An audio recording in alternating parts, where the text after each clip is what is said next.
Good morning, everyone. I'm Reem Ahmad, your host for today. Thank you for joining us.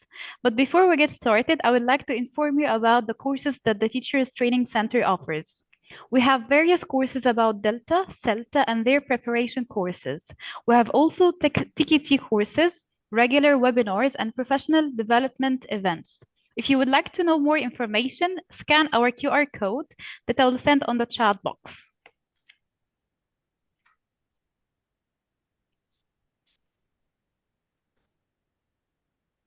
Also, I would like to inform you about our upcoming CELTA rounds.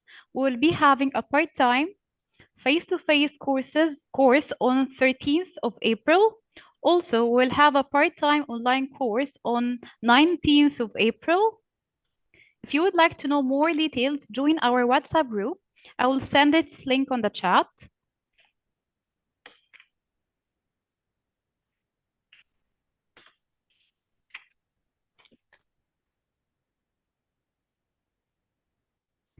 Now, I would like to introduce our presenter for today, Dr. Mirol Thilam, and her webinar entitled as Digital Mindfulness for English Teachers.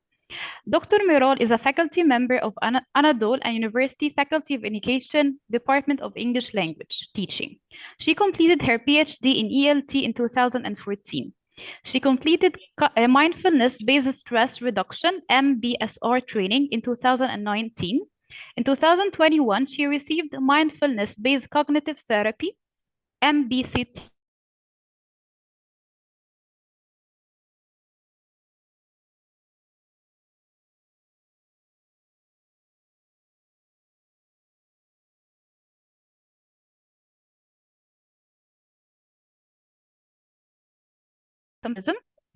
Now, let me introduce Dr. Mirol. Welcome, Dr. Mirol. Hi. Hi, we're pleased to have you today.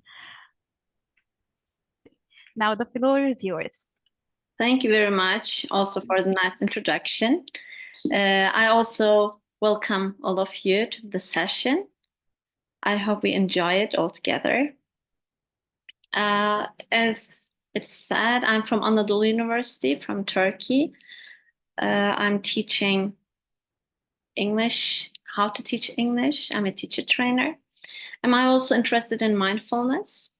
So I try to integrate mindfulness in my teaching as a teacher rather than having it as a theory in teaching English.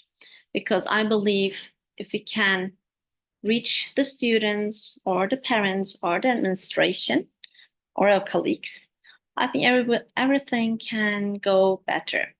So I want to talk about today digital mindfulness for English teachers. But I want to start with what mindfulness is first. Mindfulness is a concept that's introduced by John Kabat-Zinn. He has worked for many years on this concept. He also works with cancer patients and other patients, teach them how to be mindful and how to recover, how to be mindful in the recovering process. So mindfulness is an awareness that arises through paying attention on purpose and in the present moment, non-judgmentally. So what does this mean? When I'm in a situation, when I'm in the moment and I'm experiencing something, I have to stick on what's happening objectively without having judgments or without going through stories. So let me give an example. Here it says, close the tabs in your mind too. Okay, let's say I have been scrolling on Instagram and I notice that I have spent almost an hour scrolling. And when I notice it, instead of saying, look, you waste again a lot of time, Meral. Now, this is what you always do. Instead of an hour looking at Instagram, you could do this and this. This is the storying part. This is being judgmental. Instead of this, I should say, okay, I have scrolled for an hour. It's bad. Next time, I won't do that. I have to solve this problem, this addiction. This is being non-judgmental. So if I just stick on the moment and just see what's happening really there in an objective way, I can move on. This is what mindfulness means. So I will, in this presentation, focus more on this aspect of mindfulness. Another part is mindfulness, like I have a lot of thoughts. In today's world, we have a lot. I'm a working mom. I think about my job. I think about my kids, my home. Or I had a meeting at the faculty this morning. I was about to be late here. So background, I'm working. Okay, I shouldn't be late to the webinar. Everything is all right. This is this. But when I'm trained as a mindful person, I still have my thoughts, but I have them in an order. So I can just see, yes, the thought is there. Okay, I keep it there. Later I can look for it, or maybe I can move on with the other thought. I just put them into the correct shelf. So this is mindfulness. Why am I focused on mindfulness so much in terms of digital world? Because we have concepts like digital health and well-being for teachers. Digital health in general sense means my physical and mental health while using technology.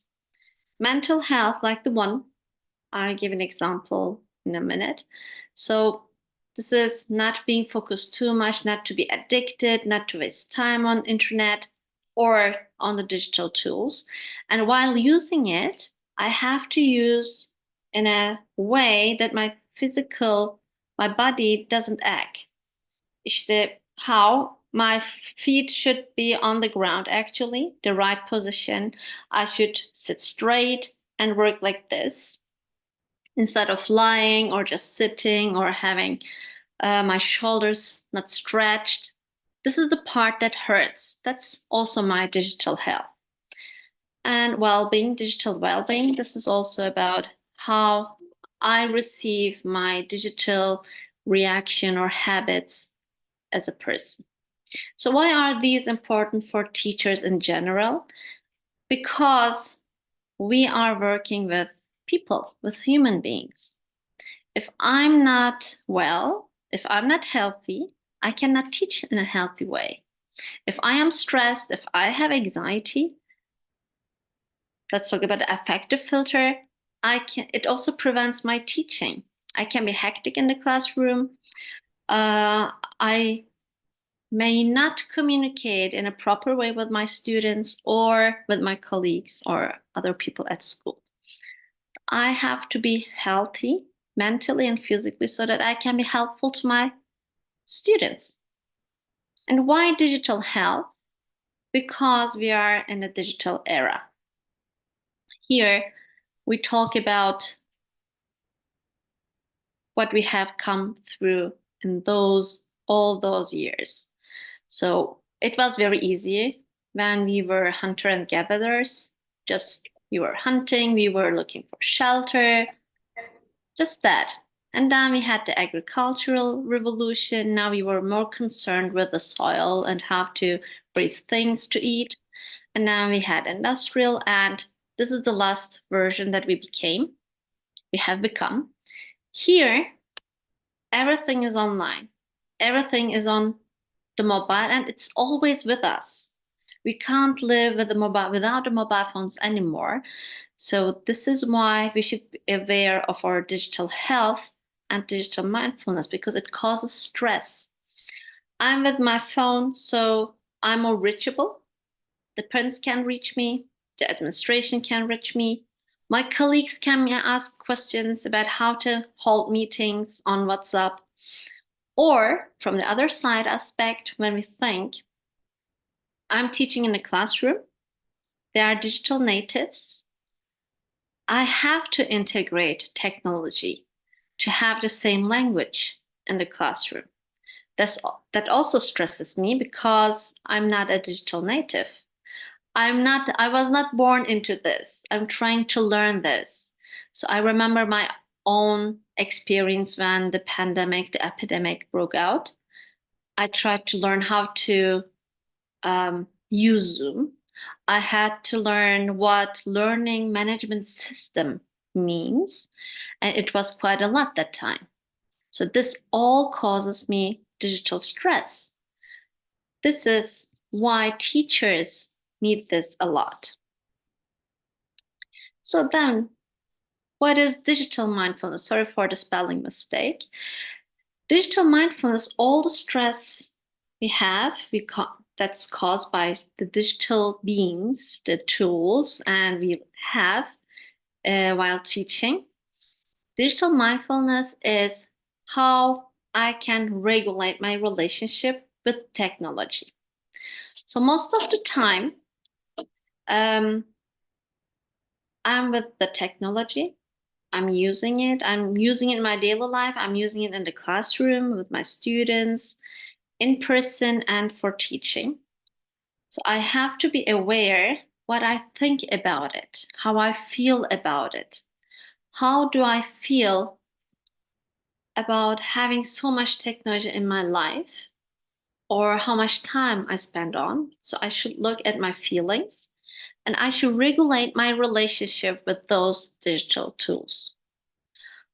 Because these are all like the term I'm sure you have heard is digital distraction.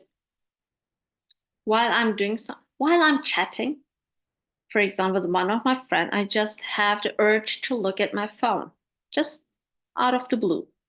That's my digital distraction because it's in front of me. At least I'm checking the time, for example. That's digital distraction. So I have to regulate my addiction to those things and how I can do that. Now, if it's appropriate for you, I want to have a small practice, a mindfulness practice with you.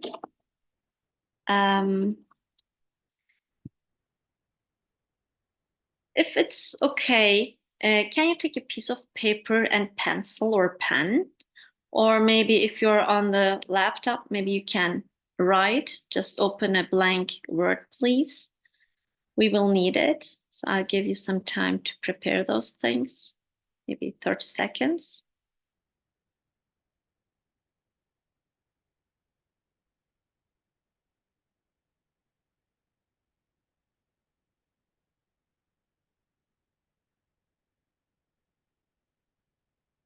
Okay, meanwhile, I can explain what we are going to do.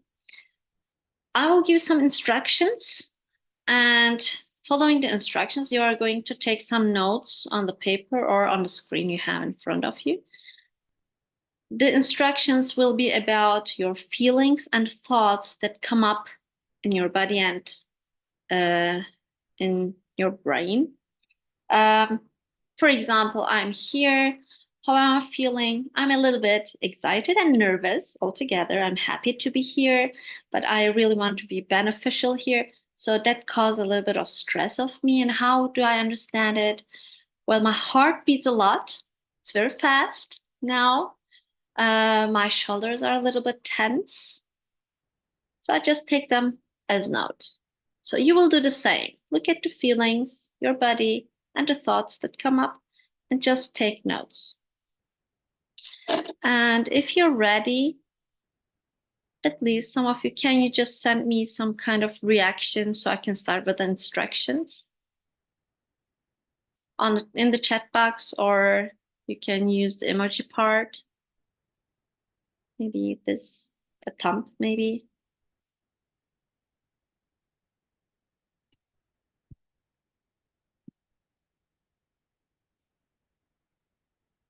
You're not ready?